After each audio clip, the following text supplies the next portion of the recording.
Hola gente, ¿cómo andan? Yo soy Nacho. En esta ocasión vamos a hablar un poco de los síntomas. Para eso armé un compilado de la conferencia número 17, 22 y 23 llamadas El sentido de los síntomas, algunas perspectivas sobre el desarrollo y la regresión y los caminos de la formación del síntoma respectivamente. Antes de iniciar con los postulados que plantea Freud en esta conferencia, es importante para poder entenderlos bien hacer una pequeña aclaración que nos aporta la psicología evolutiva, que es la siguiente. La teoría freudiana entra dentro de la categoría de los modelos organicistas u organísmicos. Y se le llama de esta manera porque es una teoría de corte universal que está presente en todos los sujetos y que está incluso predeterminada cuasi biológicamente. Se trata de una teoría del desarrollo que tiene una meta final particular. Estamos hablando de un desarrollo libidinal en donde se parte de pulsiones parciales, que son esas pulsiones que están presentes en el periodo de la sexualidad infantil, ese periodo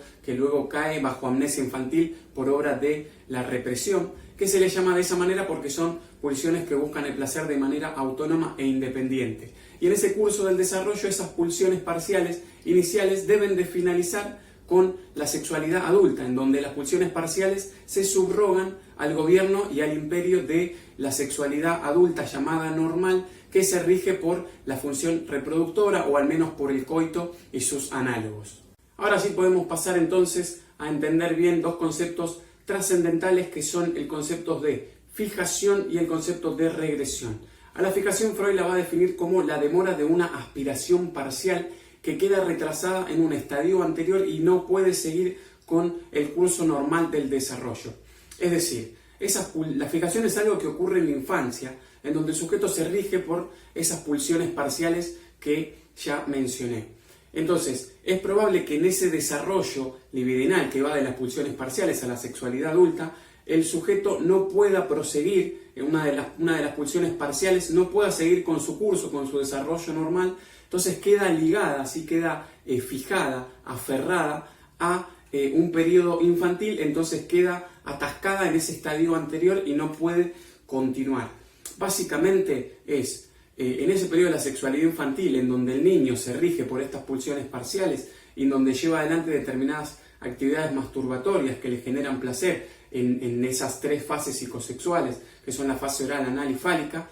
Algunas actividades que el niño practica le generan mucho más placer que otras, entonces siente mucha más predilección por algunas prácticas que por las demás. Entonces es probable que el niño quede fijado a esa práctica que tanto placer le genera. Y por su parte, el concepto de regresión, Freud lo define como el camino de retroceso. Es un concepto que él ya había, que introduce en la interpretación de los sueños. Ahora lo va a definir como un camino de retroceso que toma la pulsión hacia un estadio anterior, ¿sí? Básicamente, esto es algo que ocurre ya en la adultez, cuando el sujeto ya abandona la sexualidad infantil, cuando se constituyen los diques. Es probable que ahora vamos a ver bien esto también, probable que alguna situación particular haga que la pulsión se tenga que dirigir hacia ese estadio anterior, es decir, se tenga que dirigir hacia el lugar donde quedó la fijación. Plantea entonces que para la causación o la teología de la neurosis tiene que haber necesariamente dos factores.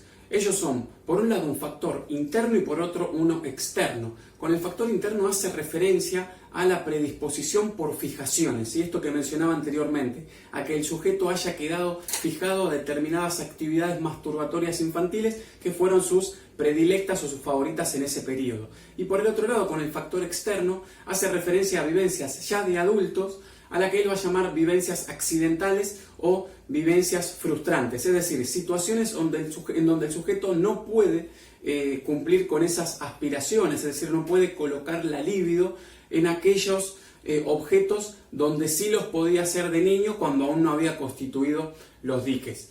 Entonces, se le va a llamar a ambos factores series complementarias. ¿Por qué? Porque cuantos más fijaciones haya, es más probable que de adulto el sujeto fantasee con esas prácticas. Entonces, ya de adulto, como ha constituido los diques, fantasear con esas situaciones generará conflicto psíquico. Entonces, hará que haya este camino de regreso, este camino regresivo que mencionaba con anterioridad, justamente hacia esas fijaciones infantiles.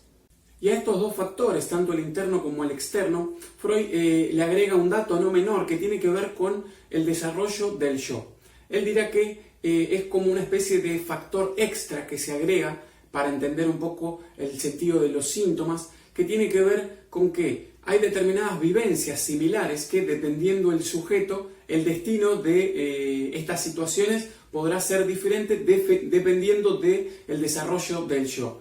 Y con el desarrollo del yo él hace referencia a la influencia de las instituciones educativas y a las imposiciones y normas culturales. Él dirá que una persona que ha recibido determinado tipo de educación, tal vez que pertenece a determinada clase social, es probable que algunas prácticas o algunas fantasías hagan que este sujeto entre en conflicto, mientras que otra persona que pertenece quizás a otra clase social o que ha tenido un grado distinto de educación, no. Y él lo va a ejemplificar con un caso bastante conciso. Él dice que en la práctica sexual infantil entre la hija de un portero de un edificio y la hija del propietario del edificio, es probable que cuando ambas crezcan, para la hija del portero, la práctica sexual del adulto no le genere ningún conflicto, mientras que para la hija del propietario sí, haciendo referencia que el nivel de educación que ha tenido la hija del propietario ha sido mayor.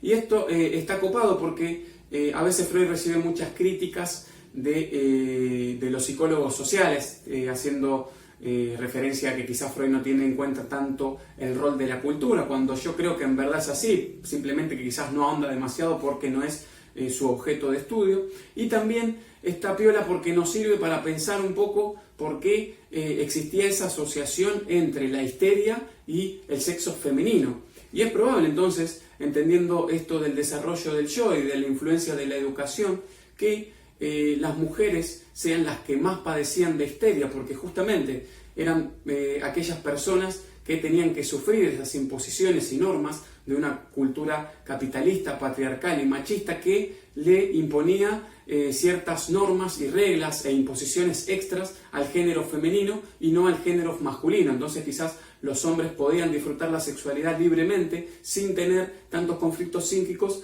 mientras que para las mujeres la situación era mucho más diferente y adversa.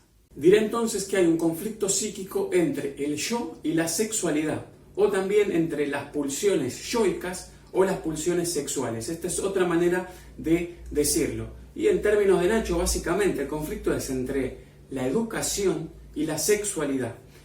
Con respecto a esto de las pulsiones yoicas, no se vuelvan locos. Hay que entenderlo como son también las pulsiones de autoconservación, pero ahora entendida en términos de autoconservación del aparato psíquico. Es decir, la persona no podría ser consciente, no podría tolerar que por su cabeza aparecen determinados pensamientos y fantasías. Si así fuese, toda su estructura psíquica se vendría abajo. Entonces, estas pulsiones yoicas o de autoconservación lo conservan justamente de eso. Y por el otro lado, las pulsiones sexuales ya conocidas, en donde el sujeto aspira a colocar la libido en determinados objetos que ahora no puede porque ya ha constituido sus diques y ya ha desarrollado su yo. Entonces lo que plantea Freud es que en estas situaciones, en este conflicto psíquico, en donde la libido no puede colocarse en estos objetos infantiles, hay una escapatoria de la libido, en donde la libido se va a dirigir hacia un camino regresivo y se dirige hacia aquellas fijaciones libidinales infantiles. Hacemos un breve repaso por si no quedó claro, aunque creo que sí. La ecuación es bastante simple. Tenemos entonces vivencias sexuales infantiles, el niño es un perverso polimorfo, disfruta determinadas prácticas masturbatorias que luego va a tener que abandonar. Tenemos las fases de la psicosexualidad oral, anal y fálica, y hay predisposiciones por fijaciones libidinales. Entonces, luego ya, cuando el yo se desarrolle, cuando se constituyan los diques, el niño que abandonó esas prácticas las abandonó en verdad a medias. Recordemos que aparece así la fantasía, comienza ahora a fantasear con esos objetos que tuvo que resignar a medias. Entonces, esas fantasías, ya con los diques constituidos, pueden ser portadoras de representaciones inconciliables. Entonces aparecen así conflictos psíquicos entre las pulsiones yoicas y las pulsiones sexuales, en donde la libido se escapa de esa situación al no poder ser colocada sobre determinados objetos, se escapa de manera regresiva hacia esas fijaciones libidinales. Entonces, ahora sí, de una vez por todas, vamos a entender qué son los síntomas. Los síntomas son la práctica sexual infantil del enfermo, ¿sí? Que aparece, que emergen de forma figurada, de forma simbólica, de forma irreconocible y de forma desfigurada, que va a ser una forma incomprensible, que parecería ser sin sentido a menos que uno vaya a terapia y lleve adelante un arduo trabajo analítico. Y por último plantea Freud algo que a mí me voló el bocho cuando lo leí, que tiene que ver con lo que él llama relación de compromiso. Él lo que dice es, en el conflicto psíquico hay dos fuerzas que se enemistan, ¿sí? El yo y la sexualidad entran en pugna y aparece entonces, por todos estos mecanismos que acabo de mencionar, el síntoma. Bueno, él va a decir que en el síntoma estas dos fuerzas que se enemistaron en aquel momento ahora se reconcilian, ¿sí? Hay una relación de compromiso entre ambas y coinciden en el síntoma. Entonces, por eso él dice que el síntoma es tan difícil de desanudar, porque se sostiene desde ambos lados. Y por un lado es entonces el deseo inconsciente, ¿sí? Recordemos esto de que al haber una regresión y donde aparece justamente una fantasía sexual inconsciente que se empieza a cumplir de forma desfigurada e irreconocible, y por el otro lado un deseo consciente más relacionado a el castigo en sí mismo. En su momento Freud más atrás dice que el ser humano es equiparable a dos personas, haciendo referencia a esto de el aparato inconsciente y consciente, y dice que justamente el castigo puede ser un deseo, y en este caso correspondería al deseo consciente, es decir, ese deseo masoquista de castigarse por estar cumpliendo esa fantasía sexual prohibida. Y acá me tomo el atrevimiento de poner mi ejemplo, algo que no voy a ahondar en detalles, tampoco quiero revelar todos mis íntimos secretos psicoanalíticos, pero yo tuve una especie de síntomas, si se quiere, que mi hermana me hinchó mucho las bolas para que lo hable en terapia porque le molestaba verme, que es que yo me lastimo todos los dedos. Ahora por suerte tengo bien, pero hay veces que tengo terrible, y bueno, me lastimo todos los dedos, y una vez, bueno, esto podría considerarse este dolor que me autogenero, esta especie de mutilación, porque a veces me lastimo feo posta, como una especie de autocastigo. Entonces correspondería al deseo consciente. Y por el otro lado, o al menos podríamos hacer esta interpretación, que fue la que intentó hacer en su momento mi psicoanalista, que cuando yo le conté sobre esto, ella me preguntó cuándo terminaba yo de hacer este tipo de práctica. Y ella me dijo, y yo le dije que terminaba cuando me empezaba a sangrar el dedo. Ella me preguntó qué hacía cuando el dedo me sangraba, entonces yo le dije que me chupaba el dedo.